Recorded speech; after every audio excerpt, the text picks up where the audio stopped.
آج ہم سمجھیں گے کہ ایک حرف کو دوسرے حرف سے ملا کر کیسے پڑھتے ہیں، اور نورانی قاعدے کا آج تختی نمبر 12 ہے، اور یہ بتا رہے ہیں کہ جس حرف پر جزم ہو اس کو پیچھے والے حرف سے ملا کر پڑھتے ہیں۔ جزم والے حرف کو ساکن کہتے ہیں، حمزہ ساکنہ کے پڑھنے میں جھٹکا ہوتا ہے۔ تو ان حروف کو کہیں جہاں پہ جو حروف ہیں میں آپ کو بتاؤں گا کہ کون کون سے حرف کو پڑھتے وقت ہم کو جھٹکا دینا ہے، کن کن حروف کو پڑھتے وقت جھٹکا دیا جائے گا۔ اور جس حرف پر جزم ہو اس کو پیچھے والے حرف سے ملا کر پڑھتے ہیں، یعنی اگر کسی حرف کے اوپر جزم ہے نا، یعنی کہ ساکن ہے، چھوٹی سی جو دال آپ بنی ہوئی دیکھتے ہیں، جیسے یہ جیم کے اوپر آپ دیکھ سکتے ہیں، یا کے اوپر آپ یہ دیکھ سکتے ہیں چھوٹی سی دال، تو اس کو پیچھے والے حرف سے ملا کر پڑھیں گے۔ تو کیسے پڑھنا ہے؟ مثال یہ دے رہے ہیں کہ تا جیم زبر تج، را یا زیر ری، تجری، تجری، تو را کو یا کے ساتھ ملانا ہے۔ تا قاف زبر تق، اب یہ جو قاف ہے نا، تو قاف کے اوپر جو آپ کو یہ جزم نظر آ رہا ہے، تو اس پیچھے والے حرف کو اس قاف کے ساتھ ملایا جائے گا۔ اس لیے ملایا جائے گا کیونکہ اس قاف کے اوپر یہ جزم لگا ہوا ہے، اور جزم جس حرف پہ لگا ہو اس کو پیچھے والے حرف سے ملا کر پڑھا جاتا ہے۔ تو اب جس حرف کے اوپر جزم ہے، یعنی قاف کے اوپر جزم ہے، تو اس کے پیچھے والا حرف کون سا ہے؟ تا ہے، تو اس تا کو قاف کے ساتھ ملایا جائے گا۔ کیسے ملایا جائے گا؟ تا قاف زبر تق، واو کھڑا زبر وا، تق وا، اس کے اوپر کھڑا زبر ہے تو اس کو بھی ایک الف کے برابر کھینچا جائے گا۔ میں پیچھے آپ کو سمجھا چکا ہوں کہ کھڑا زبر کھڑی زیر الٹا پیش کس طرح سے پڑھا جاتا ہے، میں پچھلے کلاس میں آپ کو سمجھا چکا ہوں۔ تو اس کو ایک الف کے برابر کھینچا جائے گا۔ کیسے؟ تقوا، یغنی، یا غین پیش یغ، نون یا زیر نی، تو غین کے اوپر جزم ہے، اس کو پیچھے والے حرف سے یا کے ساتھ ملانا ہے۔ یا کے اوپر اس پہ جزم ہے تو اس کو پیچھے والے حرف نون کے ساتھ ملانا ہے۔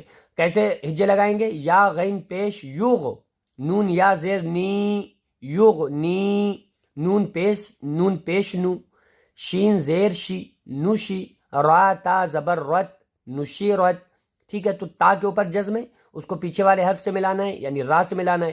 تو کیسے پڑھیں گے؟ نشی رت، رفعت، ینقلب، لیسا، حشرت، یعلم، سطیحت، یوسوس، یسقون۔ اب یہ آپ سمجھ لیجئے، اسی طرح سے پڑھیں گے کہ کون سے حروف کو پڑھنے میں جھٹکا دیا جائے گا۔ آپ یہ دیکھیے، انہوں نے اوپر بتایا ہے کہ جس حرف پر جزم ہو اس کو پیچھے والے حرف سے ملا کر پڑھتے ہیں۔ جزم والے حرف کو ساکن کہتے ہیں، ٹھیک ہے، یہاں تک بات میں نے آپ کو سمجھا دی کہ جزم والے حرف کو ساکن کہتے ہیں، پیچھے والے حرف سے ملا کر پڑھتے ہیں۔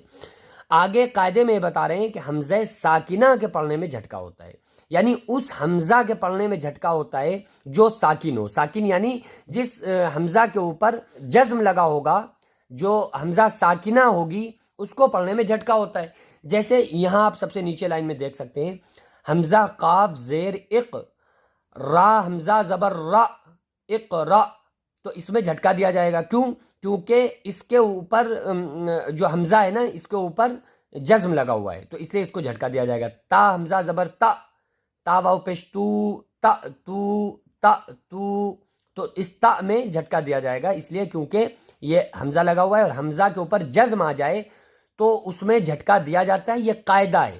تو حمزہ ساکنہ کے پڑھنے میں جھٹکا ہوتا ہے، تو تا تون، یأتیک، یأمرون، تو اس میں جو حمزہ دکھ رہا ہے نا، اب آپ کہیں گے یہاں بعض جگہ پہ الف ہے تو اس کے اوپر جزم لگا ہوا ہے، تو وہ بھی حمزہ بن جائے گا، اس لیے کیونکہ الف ہمیشہ خالی ہوتا ہے، جو الف خالی نہ ہو وہ حمزہ کہلاتا ہے۔ اس لیے اگر حمزہ آ جائے اور اوپر چھوٹا سا حمزہ بنایا ہوا بھی انہوں نے، یہ چھوٹا سا حمزہ بنایا، یہ چھوٹا سا حمزہ بنایا، یہ حمزہ بنایا، اور اس کے اوپر جزم لگا ہوا ہے، یعنی یہ چھوٹی سی جو دال ہوتی ہے، تو جہاں پر حمزہ کے اوپر چھوٹی سی دال یعنی کہ جو جزم ہوتا ہے وہ آ جائے، تو جہاں پر بھی آئے گا اس کے پڑھنے میں جھٹکا دیا جائے گا۔ اقرأ تأتون، یأتیک، یأمرون۔